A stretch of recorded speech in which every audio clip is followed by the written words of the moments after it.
Enfim, mas as especulações, né, o que muita gente tem dito aí nos bastidores, é que, bom, as apostas já começaram, obviamente, que ele poderia estar falando aí, essa revelação seriam duas mulheres, né, então no caso ele está falando da mulher dele, obviamente, a ex-primeira-dama Michele Bolsonaro e a ex-ministra da Agricultura também, Tereza Cristina. Você acha que é por aí? Porque a gente tem também o Tarcísio aí na jogada, muita gente falando disso, né, mas é aquilo, pode ser bravata de Bolsonaro também, né? Mas qual é a ideia por trás da Tereza Cristina? Tem uma engenhosidade aí que a gente não pode descartar. O Tarcísio de Freitas, se ele concorrer ao Palácio do Planalto, ele vai estar abrindo mão de uma possível reeleição, né, uma reeleição talvez mais fácil em São Paulo do que ele ganhar o Palácio do Planalto. Em São Paulo, ele vai ter a máquina na mão, então ele vai estar tentando ali com o poder da máquina uma reeleição, e no Palácio do Planalto não, ele vai estar indo contra o Lula, se o Lula for candidato, como eu acho que se caminha para ser, ou um sucessor do Lula, que o PT terá a máquina na mão, máquina federal na mão, para fazer esse sucessor. A Tereza Cristina não, a Tereza Cristina ela é uma senadora de mandato de 8 anos. Então, a Tereza Cristina vai estar no meio do mandato. Ela não perde nada. Ela não precisa renunciar ao mandato dela de senadora para concorrer. Então, se ela disputasse com a Michele como vice, por exemplo, então, em vez da Michele ser vice do Tarcísio, ela seria vice da Tereza Cristina, poderia ser uma forma de eles garantirem São Paulo e ter um nome que, se perder a presidência, continuará senadora, né? Então, a ideia de quem começou a defender a Tereza Cristina veio daí. A Tereza Cristina, a exemplo do Tarcísio de Freitas, eles são bolsonaristas de uma matiz do bolsonarismo um pouco diferente do próprio Bolsonaro. Digamos assim, é um bolsonarismo que usa garfo e faca, né? Eles não são os mais extremistas dentro do bolsonarismo. E aí haveria também um contraste entre o estilo do Bolsonaro e o estilo deles, que são pessoas que tentam fazer uma construção política um pouco menos radical, né? Não dá para a gente dizer que não são extremistas, porque eu falo muito da reunião de 2020, aquela reunião que o Sérgio Moro acusou o Bolsonaro de mandar ele interferir na Polícia Federal. Reunião de 22 de abril de 2020, né, que o vídeo acabou se tornando público por ordem do Celso de Mello. Naquela reunião que o Bolsonaro falou barbaridades, vários ministros ali falaram barbaridades, estavam na plateia Tereza Cristina e o Tarcísio de Freitas. E calados ficaram. Então, assim, se você faz parte de um governo extremista e você não se importa com aquilo, você não se levanta contra aquilo, você é conivente, né? Então não dá para dizer que eles também não são extremistas, mas sem dúvida são um pouco menos radicais do que o Bolsonaro, do que uma Carla Zambelli, enfim, um Ricardo Salles, um Daniel Silveira, enfim. E a ideia é essa, é tentar ter um candidato, a possibilidade de ter uma candidata que não perdesse nada numa eventual derrota, né, que seguiria como senadora. Só um gancho, bem rapidinho. Você falou os últimos três, como é que é? Daniel Silveira, Zambelli, e você falou de quem? Salles.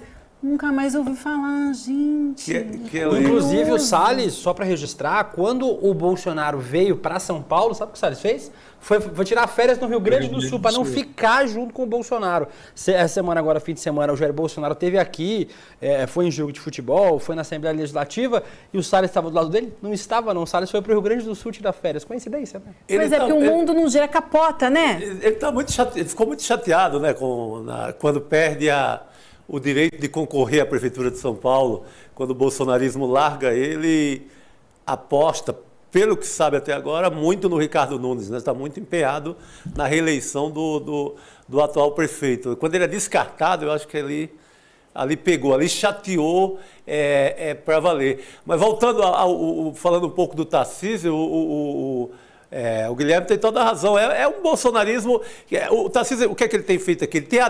Ele até alimenta esse gado, para usar a metáfora bovina apropriada. Ele até alimenta, por exemplo, ele deixa que a polícia militar faça um acordo com a Igreja Universal do Reino de Deus, por um acordo lá meio talibal, não sei qual nome vai ter isso, mas ele alimenta esse tipo de coisa, a aliança da PM com a Universal, que tem sido um encontro permanente, as tropas vão lá, são ungidas e vão para ruas ungidas pela turma do Bispo Macedo.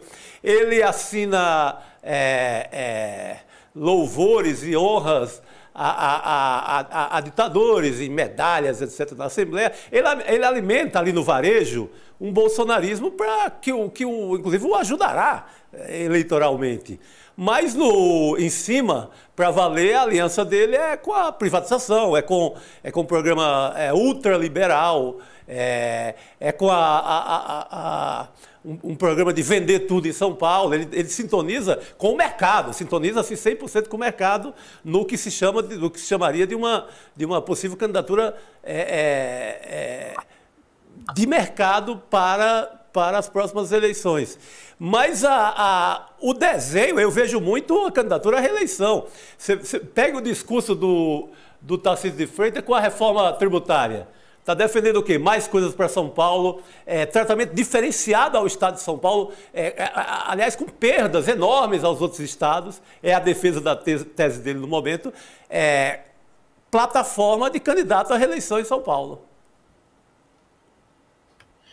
E a questão que ele vem falando em conversas privadas é de que ele acha que ser candidato contra alguém que está tentando a reeleição, ele também acredita que o Lula será candidato à reeleição, é sempre muito mais difícil. E de fato a gente sabe que é. E ele acha que ele terá uma eleição mais tranquila na tentativa de ficar mais 4 anos em São Paulo, e aí em 2030 avaliar uma eventual candidatura à presidência da República. E tem uma coisa que também que o Tarcísio ele está sendo habilidoso em fazer, está sendo esperto, é que ele está tentando ampliar o escopo dele, né? Então, por exemplo, ele mandou o Kassab receber o MST no final de março, para o MST falar da feira que faria em São Paulo, a feira anual que o MST faz em São Paulo. O Kassab recebeu, o MST saiu de lá muito, muito contente. Então, qual é o objetivo do Tarcísio ao fazer isso? Ele está tentando ampliar para além da direita a atuação dele. Politicamente ele está sendo esperto, né? Tentando passar essa imagem de moderado, passar essa imagem de um democrata que o Bolsonaro a gente sabe que não é. A gente sabe também, como eu acabei de dizer, que isso tem fragilidade, né? Porque fazer isso agora, mas ter ficado calado durante 4 anos do Bolsonaro e ter feito parte daquele governo não são exatamente coisas muito coerentes.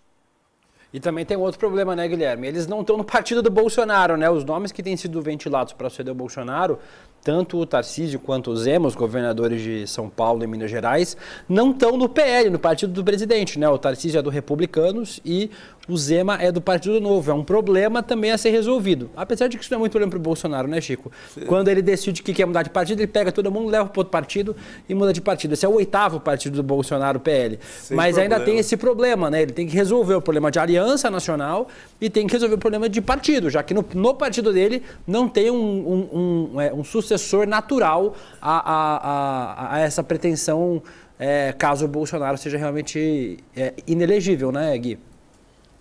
E a mesma coisa, De Luca, com a Tereza Cristina. A Tereza Cristina é do PP. Então você não tem um nome no PL.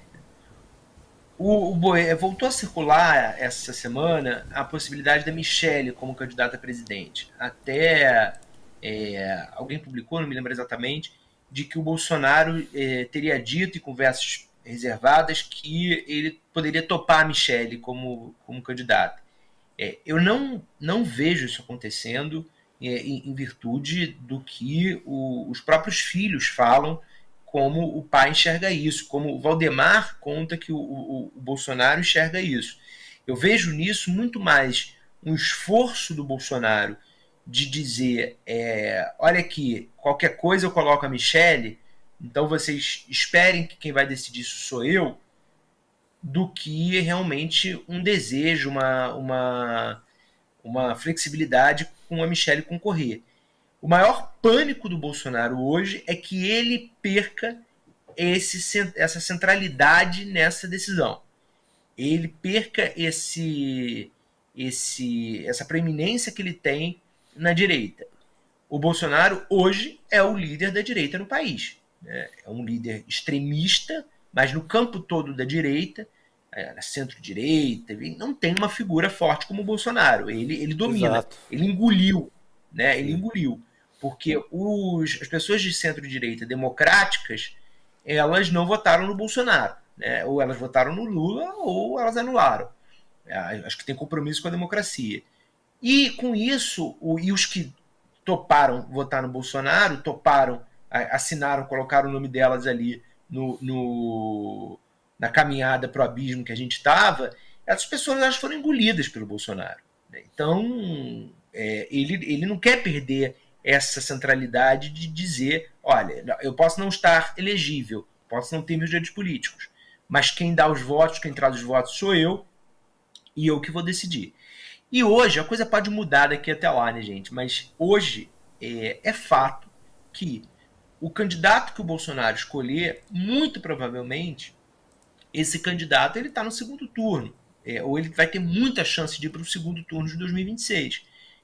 Vamos lembrar que o Bolsonaro perdeu com 49% dos votos. É um caminhão de votos. E ele parte, provavelmente, o candidato dele parte, provavelmente, numa corrida eleitoral em 2026, no baixo, com 15%. Que é o patamar inicial que ele tinha no início de 2018, antes de crescer como cresceu naquele ano, vencer e ter o caminhão de votos que ele teve também de novo em 2022.